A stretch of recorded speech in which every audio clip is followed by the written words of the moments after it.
नमस्कार मैत्रिणींनो, मी तुमच्यासाठी परत घेऊन आलेली आहे एक नवीन रेसिपी। चला तर मग बघूयात त्याच्यासाठी लागणारं साहित्य आणि ती भाजी कोणती आहे ती। तर आपण करणार आहोत आज भाजी शेवग्याच्या शेंगाची काळ्या मसाल्याची भाजी।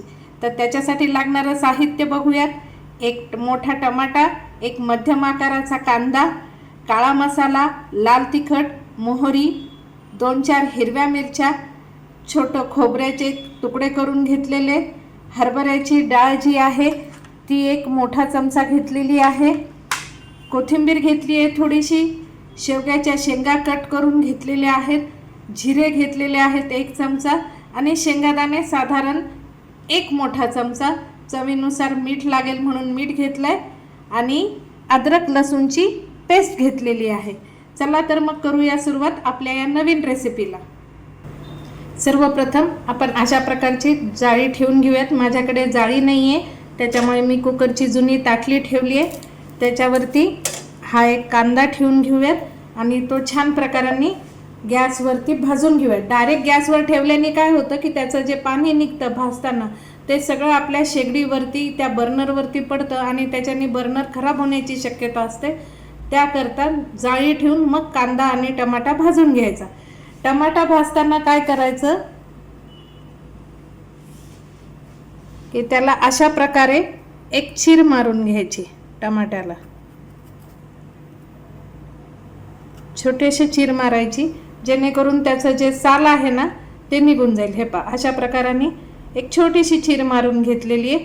ते पण आपण आता टमाटा कांद्याबरोबर भाजून घेऊयात।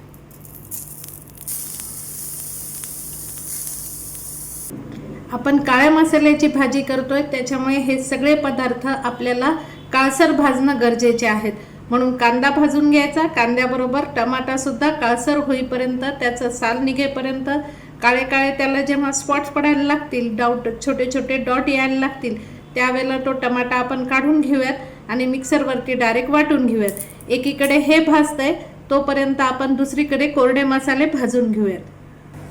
कढई तापत ठेवली आहे त्यात आपण आता सर्वप्रथम घालूयात चण्याची डाळ, हरभऱ्याची डाळ सुद्धा म्हणतो, ती आता छान काळसर होईपर्यंत भाजून घेऊयात। हे पहा छान पद्धतीने लालसर झाली आहे डाळ आपली। हे पहा आता याच्यामध्ये आपण घालूयात खोबरं, जिरे आणि शेंगादाणे, ते पण असे छान लाल होईपर्यंत भाजून घेऊयात। आता याच्यामध्ये घालून घेऊयात आपण जिरे, खोबरं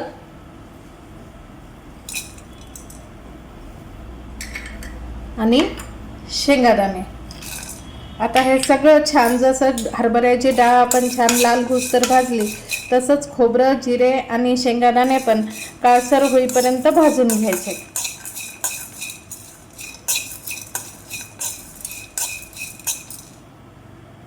एकीकडे आपला कांदा आणि टमाटा पण भाजत आलाय बघा। हे पहा छान प्रकाराने कांदा भाजत आलेला आहे, त्याचं वरचं साल सगळं जळून जाऊन आता छान काळसरपणा येतोय बघा। अजून 1-2 मिनटं आपण त्याला भाजू देऊयात आणि मग काढून घेऊन चिरून मिक्सरवरती वाटून घेऊयात। हे पहा छान भाजल्या गेलंय। आता आपण याला बंद करून थोडं गार करून घेऊया या वाटणाला आणि मग मिक्सरमध्ये वाटून घेऊया। दोन्हीही वेगळं वेगळं वाटायचा, हा कोरडा मसाला वेगळा वाटायचा आणि टमाटा आणि कांदा हे पहा जो चांगला छान खरपूस काळा झाला आहे, जसं आपण निखाऱ्यावर भाजतो ना चुलीच्या त्या पद्धतीने छान भाजला गेला आहे। आता हे सगळं आपण थंड करून घेऊया आणि मिक्सरमध्ये वाटून घेऊयात। हे पहा आपण भाजलेला कांदा आणि टमाटा कसा छान आतपर्यंत गेलाय बघा, वाफ आली आहे त्याला कांद्याला पण। हे पहा आतपर्यंत वाफ आलेली आहे। आता हा कांदा आणि टमाटा आपण मिक्सरवरती बारीक करून घेऊयात। कांदा आणि टमाटा मिक्सरवर बारीक करत असताना या आपल्या ज्या 2-4 हिरव्या मिरच्या घेतलेल्या आहेत आपण त्या सुद्धा त्याच्यामध्ये टाकून बारीक करून घेऊयात। हे पहा अशा पद्धतीने आपले दोन्ही वाटण तयार झालेलं आहे। एक आहे आपला सुकं खोबरं, डाळ आणि जिरे वगैरे घातलेलं आणि एक आहे टमाटा आणि कांद्याचा। असा रंग आला म्हणजे आपली काळ्या मसाल्याची भाजी ही काळी तयार होते. चुलीवरती भाजल्यानंतर तर त्याची चव अजून छान लागते. पण चूल नसणाऱ्यांसाठी ही टीप आहे की गॅसवरती अशा पद्धतीने भाजून घ्या छान प्रकारांनी, म्हणजे काळा मसाल्याची भाजी ही काळी दिसते. त्याच्यासाठी म्हणून काळाच मसाला भाजीला वापरायचा आणि हे सगळे इन्ग्रेडियंट जे आपण घातले ते छान लालसर काळपट रंग येईपर्यंत भाजून घ्यायचे. कडू चव लागत नाही, काही नाही, छान मस्त लागतात. आता आपण पुढची तयारी करायला घेऊयात. आता आपण करूयात फोडणीची तयारी. एकीकडे मी भाजीसाठी हे गरम पाणी ठेवले. गरम पाणी ठेवल्याने काय होतं, भाजी जी आपली गरम असते त्याच्यात गार पाणी ओतलं की शिजायला वेळ लागतो. असं गरम पाणी करून घेतल्याने काय होतं की भाजी पण आपण फोडणीला टाकलेली असती ती पण उष्ण असते आणि पाणी पण गरम असतं, त्याच्याने शिजायला वेळ कमी लागतो. चला आता आपण टाकूया भाजीला फोडणी देऊयात. चला फोडणीच टाकूयात. आता जिरे, थोडेसे जिरे त्याच्यामध्ये आणि मोहरी याची फोडणी करून घ्या. फोडणी तडतडली की मग आपण आता पुढचं साहित्य घालायला घेऊयात.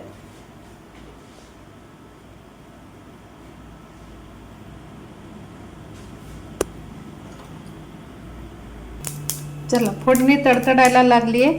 आता आपण याच्यामध्ये घालूयात आपला सगळ्यात पहिले कोरडा मसाला. आता या कोरडा मसाल्याला तेलावरती छान परतून घ्यायचं. तेल टाकताना फोडणीला एवढंच एक मोठा चमचा घालायचा, कारण काय होईल की हा जो मसाला आहे आपला हा छान तेलावर परतल्याशिवाय भाजीला चव येणार नाही. त्याच्यामुळे एक मोठा चमचा छान तेल घालायचं. आता याला मस्त आपण तेलावरती थोडंसं परतून घेऊयात.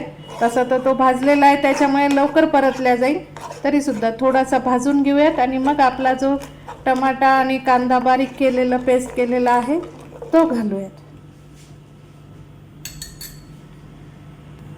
हे बघा छान परतल्या गेलेला आहे. आता याच्यामध्ये घालूयात आपण एक मोठा चमचा अद्रक लसूणची पेस्ट. तिला थोडा 1-2 सेकंद फक्त परतून घेऊयात आणि मग घालूयात आपली भाजलेल्या टमाटा कांद्याची प्युरी. त्यालाही छान मस्तपैकी परतून घेऊयात. आता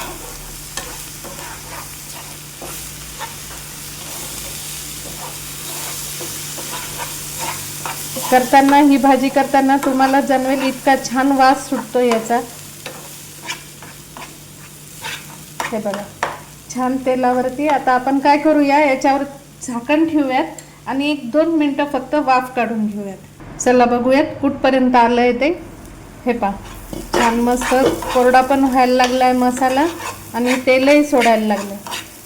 अजून 1 मिनटं लागेल. 1 मिनटानंतर आपण त्याच्यामध्ये बाकीचं घालूयात. मसाला छान भाजला गेला तरच भाजीला चव छान येते. त्याच्यामुळे जितका मसाला छान मंद गॅसवर भाजाल तेवढाच त्याची चव पण छान येईल. हे बघा छान तेल सुटलंय. आता आपण ह्याच्यामध्ये घालूयात बाकीचे मसाले. त्यात सगळ्यात पहिले येईल काळा मसाला 2 छोटे चमचे. काळा मसाला, गोडा मसाला जे काही म्हणत असाल ते घाला. लाल तिखट 1 चमचा. लाल तिखट कमी घाला कारण आपण हिरव्या मिरच्या घातलेल्या आहेत, जास्त तिखट होऊ नये. त्याच्यामुळे ते लक्षात ठेवा की आपण मिरच्या घातलेल्या आहेत त्याच्यामध्ये, म्हणून रंग किंवा मग थोडीशी तिखटाची चव यावी म्हणून आपण फक्त लाल तिखट घालतोय. तर 1 चमचा छोटा, 1 चमचा भरपूर होतो. आता या सगळ्या मसाल्याला आपण मस्तपैकी भाजून घेऊयात. यातनं थोडी किंचित साखर टाकली तरी चालते, त्याच्याने तर्री येण्यासाठी मदत होते. म्हणून आपण आता याच्यामध्ये घालूयात एक अर्धा चमचा साखर, छोटा अर्धा चमचा. हे पहा छोटा अर्धा चमचा साखर. नाही घातली तरी चालेल, पण टमाटा आपण घातलेला आहे तर थोडासा आंबटपणा येतो, तो येऊ नये म्हणून आपण किंचित साखर घातलेली आहे. आता याला छान परतून घेऊयात 1-2 मिनटं आणि मग आपल्या शेंगा घालूयात. बघा छान परतल्या गेलंय. आता आपण याच्यामध्ये घालूयात आपल्या शेवग्याच्या शेंगा.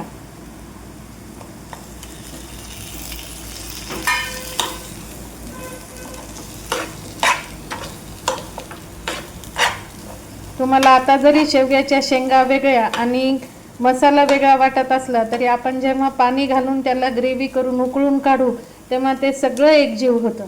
आता एकच मिनटं फक्त असंच याला वाफ येऊ देऊ, जेणेकरून काय आहे की शेवग्याच्या शेंगाला जो मसाला लागला पाहिजे किंवा तेल लागलं पाहिजे ते लागेल. त्याच्यामुळे आता एकच मिनटं फक्त आपण त्याची वाफ काढून घेऊ.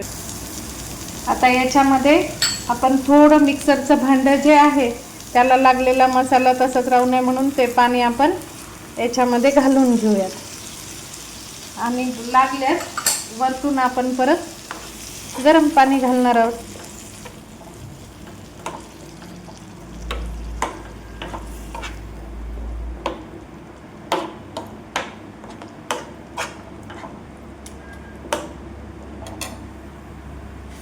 हे बघा, आता आपण वरतून हे गरम पाणी घालून घेऊन एक 5 ते 10 मिनटं याला शिजायला लागतील तेवढा वेळ देऊयात आणि शिजून घेऊयात. पाणी जास्त याच्याकरता घातलं आहे की शेंगा ज्या आहेत त्या उकडलेल्या नाही आहेत, त्या उकडून जातील याच्यामध्येच.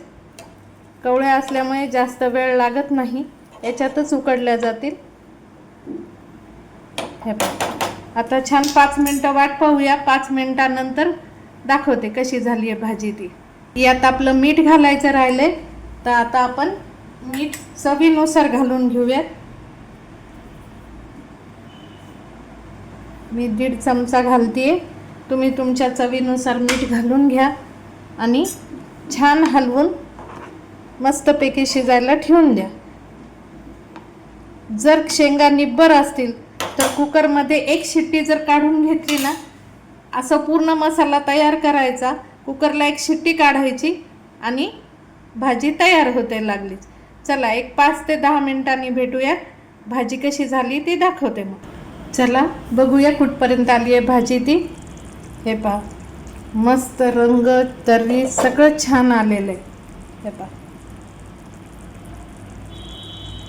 है ना. आता याला आपण सर्व करूयात. त्याच्या आधी आपण याच्यावर टाकूयात बारीक चिरलेली कोथिंबीर. आपली भाजी आता खाण्यासाठी पूर्णपणे तयार आहे. चला तर, हे बघा, तयार झाली आपली छानपैकी काळ्या मसाल्याची शेवग्याच्या शेंगाची भाजी. करून बघाल, मला नक्कीच सांगाल कशी वाटली ती आजची रेसिपी. पुढची रेसिपी कोणती पाहावी वाटेल ते पण मला नक्की सांगाल. आवडली असेल तर लाईक करा, कमेंट करा आणि शेअर तर नक्कीच कराल.